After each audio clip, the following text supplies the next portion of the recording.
अस्सलामुअलैकुम, क्या हाल चाल हैं। उम्मीद है सब ठीक होंगे। आज की वीडियो हम आपके लिए जो लेकर आए हैं वो बहुत ज़्यादा इंटरेस्टिंग होने वाली है, बहुत ज़्यादा इम्पॉर्टेंट है।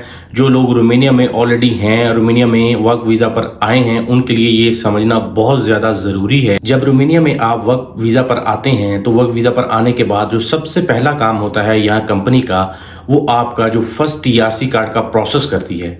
फर्स्ट टीआरसी कार्ड का प्रोसेस करने के लिए वो आपके साथ कॉन्ट्रैक्ट साइन करते हैं। कॉन्ट्रैक्ट साइन करने के बाद वो आपके डॉक्यूमेंट्स इमिग्रेशन में सबमिट करते हैं और आपका प्रोसीजर स्टार्ट करते हैं टीआरसी कार्ड के लिए। लेकिन लास्ट मेरी एक दोस्त के साथ मीटिंग थी, वो मेरे पास आए हुए थे, वो बहुत ज़्यादा परेशान थे। उन्होंने मुझे बताया कि रोमानिया में उनके साथ एक बहुत बड़ा फ्रॉड किया है एजेंट ने ऐसा किया कि जो पाकिस्तान में जब उन्होंने वीज़ा अप्लाई किया तब पाकिस्तान में भी डॉक्यूमेंट जाते हैं, जो कि कंपनी का कॉन्ट्रैक्ट लेटर होता है, जो कि पाकिस्तान में जाता है, जहां पे लोग साइन करते हैं। साइन करने के बाद वो एम्बेसी में सबमिट भी करते हैं। लेकिन जब वीज़ा लगने के बाद बंदा रोमानिया में आता है, रोमानिया में आने के बाद यहाँ पे कंपनी दोबारा कॉन्ट्रैक्ट साइन करती है और साइन करने के बाद आपके जो डॉक्यूमेंट्स है वो इमिग्रेशन में सबमिट करती है। और फिर आप जब आपकी अपॉइंटमेंट की बारी आती है तब आप जाते हैं, अपनी पिक्चर खिंचवाते हैं और आप अपने फिंगर्स करते हैं, तो देन आपको 1 या 2 महीने के बाद आपका फर्स्ट टीआरसी कार्ड, जो टेम्परेरी रेजिडेंस कार्ड रोमानिया का होता है, वो मिल जाता है। लेकिन अब मैं आपको बताता हूँ उस भाई के साथ क्या हुआ। जब वो पाकिस्तान में उन्होंने वीज़ा अप्लाई किया, वीज़ा उनका लग गया, वीज़ा लगने के बाद वो वहाँ से ट्रैवल करके रोमानिया में आ गए। यहाँ पे एजेंट ने उनके साथ ये किया कि एजेंट ने उन्हें कहा कि जी आपकी जो कंपनी है ये उनकी एक मदर कंपनी है जहाँ पे भी आपने अभी काम करना है। वो इनिशली वो आए थे तकरीबन 16 लोगों में से सिर्फ 6 लोग वहां पे रुक गए, बाकी सारे वहां से इलीगल ट्रैवल करके आगे चले गए। अब वो 6 लड़के थे जो रहना चाहते थे, रोमानिया में काम करना चाहते थे। एजेंट ने उनको ये कहा कि आप जिस कंपनी का वीजा लेकर आए हैं ये भी कंपनी उनकी है, आप यहाँ पे काम करेंगे और आपके प्रोसेस का कोई मसला नहीं है। आपका जो फर्स्ट टीआरसी कार्ड का प्रोसेस आपकी कंपनी कर रही है। उसने ऐसा किया कि वो जिस कंपनी में अपना वीज़ा लेकर आए थे रोमानिया में पहुंचे, और रोमानिया में जब वो पहुंचे तो यहाँ पे एक और कंपनी ने उनके साथ 8 घंटे का कॉन्ट्रैक्ट साइन कर लिया। यानी कि वो फेक डॉक्यूमेंट थे, क्योंकि जब तक कंपनी आपका आविज़ मुंका यानी कि जो वर्क परमिट है रोमानियन अथॉरिटी से हासिल नहीं करती, वो आपके साथ 8 घंटे का कॉन्ट्रैक्ट कर ही नहीं सकती। वो एजेंट उन लोगों को ये कहता रहा कि यहाँ पे रोमानिया में कुछ नहीं है, आप यहाँ से आगे चले जाएं, आगे फ्रांस के डॉक्यूमेंट्स ओपन होने वाले हैं, इटली के डॉक्यूमेंट्स ओपन होने वाले हैं, पुर्तगाल के डॉक्यूमेंट्स ओपन हैं, यहाँ पे आपको कुछ नहीं बनेगा। लेकिन वो जो 6 लड़के थे उनमें से 3 लड़के मैरिड थे, वो नहीं चाहते थे यहाँ से इलीगल ट्रैवल करना।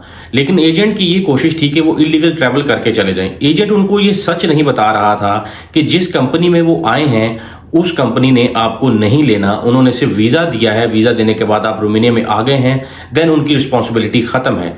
लेकिन एजेंट उन लड़कों को ये नहीं बता रहा था कि आपकी कंपनी चेंज हो गई है। उसने ये किया लड़कों के साथ, क्योंकि लड़कों ने कहा कि जी आप हमारे डॉक्यूमेंट सबमिट करें, हमारे कॉन्ट्रैक्ट हमें दें और इसके बाद हम अपना काम करेंगे। क्योंकि वो लड़के जिस कंपनी में वो लेके गया उन्होंने काम करने से इनकार कर दिया, जब तक हमारे कॉन्ट्रैक्ट साइन नहीं होंगे हम काम नहीं करेंगे। उसने ये किया, उसने जो नई कंपनी में वो काम करने के लिए गया उसके फेक डॉक्यूमेंट्स जो रेडी किए, यानी फेक कॉन्ट्रैक्ट्स रेडी किए, और उन लड़कों के साथ साइन करने के बाद लड़कों को एक कॉपी दे दी और बाकी वो अपना उनको बता दिया कि जी आपके प्रोसेस स्टार्ट हो गया है। लेकिन वो साथ साथ उनको ये कहता रहा कि आप यहाँ से चले जाएं, यहाँ पे कोई अच्छे चांसेस नहीं है, आप अच्छी अर्निंग नहीं कर सकते। अब जब वो 3 महीने का टाइम गुजर गया, जो 3 महीने का वीज़ा होता है, वो वीज़ा गुजरने के बाद अब एजेंट ने उन्हें कहा जी वो कंपनी आपके प्रोसेस नहीं कर सकती, लिहाजा वो कंपनी चाहती है कि मैंने आपको जॉब नहीं देनी, आप ये काम नहीं करते, आपको जो टारगेट्स दिए थे आपने वो पूरे नहीं किए, लिहाजा कंपनी अब नहीं चाहती आपके डॉक्यूमेंट्स को प्रोसेस करना। असल में वो पहले दिन से ही फ्रॉड कर रहा था। वो ये कर रहा था कि जो कंपनी में वो आए थे उस कंपनी ने उन्हें रिसीव नहीं किया, उस कंपनी में उन्होंने जाके काम नहीं किया। वो दूसरी कंपनी में गए, जाके लड़कों ने पहले वहां पे शोर डाला कि जी हमारे कॉन्ट्रैक्ट्स किधर हैं, तो उसने वहां पे उनको फेक डॉक्यूमेंट्स दे के, यानी कि फेक कॉन्ट्रैक्ट्स बनाए, वहां पे उनको साइन करने के बाद उनको कहा जी आपका प्रोसेस स्टार्ट हो गया है। लेकिन उसने उनका जो 3 मंथ्स का टाइम था वीजा का वो पूरा किया। उसने वो वीजा का टाइम पूरा होने के बाद ये कहा कि आपकी जो कंपनी है वो कहती है जी आप काम सही तरह से नहीं करते, लिहाजा मैं आपके डॉक्यूमेंट्स को प्रोसेस नहीं करूंगी। अब ये इस सिचुएशन में लड़कों के पास कोई ऑप्शन नहीं रह जाती कि वो क्या करें। अब वो किसी इमिग्रेशन पुलिस के पास जाएंगे या बॉर्डर कंट्रोल के पास जाएंगे या लेबर कोर्ट के पास जाएंगे। वो ये कहेंगे जी आपका जब 90 डेज का वीजा वैलिड था तब आप क्यों नहीं आए?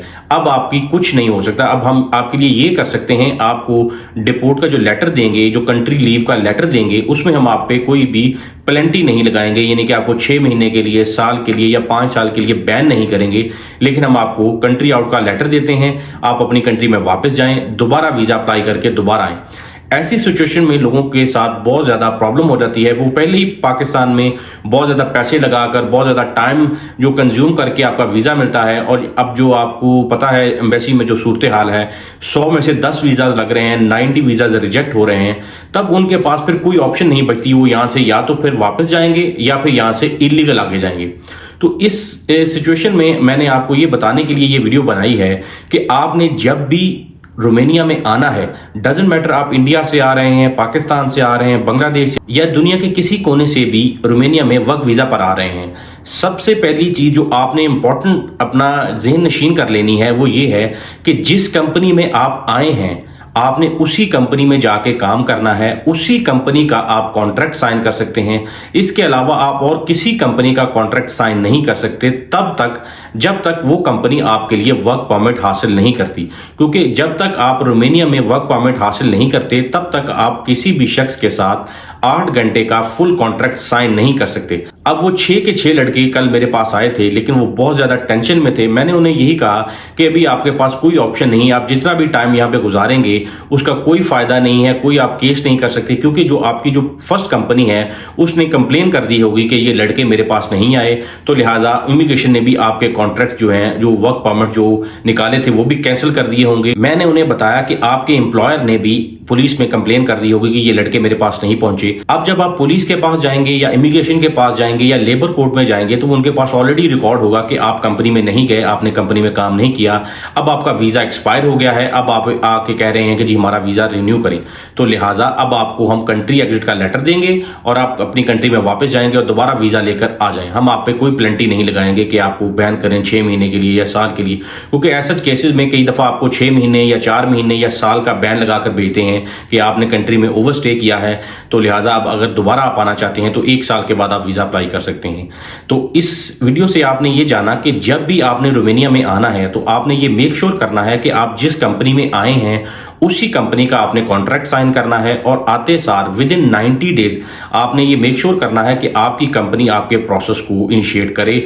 अगर आपकी कंपनी आपके प्रोसेस को इनिशिएट नहीं करती तो विद इन वीजा वैलिडिटी आपने इमिग्रेशन के पास जाना है या लेबर कोर्ट के पास जाना है कि ये हमारे डॉक्यूमेंट्स को प्रोसेस नहीं कर रहे। क्यों ना कि जब आप अपने वीजा के एक्सपायर होने के बाद जाएंगे तब वो आपका कुछ नहीं कर सकते, वो सिर्फ आपको ये कहेंगे आपको कंट्री एग्जिट का लेटर दे देते हैं, आप अपनी कंट्री में वापस जाके दोबारा वीजा लेकर रोमानिया में आ जाए। तो इस वीडियो से आपने ये जाना कि आपने इस चीज का खास ख्याल रखना है जब भी आपने रोमानिया में आना है कि जिस कंपनी में आप आ रहे हैं उसी कंपनी का आप आके कॉन्ट्रैक्ट साइन करें। तो इसी तरह की इंफॉर्मेटिव वीडियोस देखने के लिए हमारे चैनल को सब्सक्राइब करें, बेल आइकन को प्रेस करें, और आप हमें कमेंट बॉक्स में भी क्वेश्चन लिख सकते हैं, हम उनके भी आंसर करने की पूरी कोशिश करेंगे। तो बने रहें हमारे साथ वीडियो सीरीज में। मिलते हैं नेक्स्ट वीडियो में, तब तक अल्लाह हाफिज।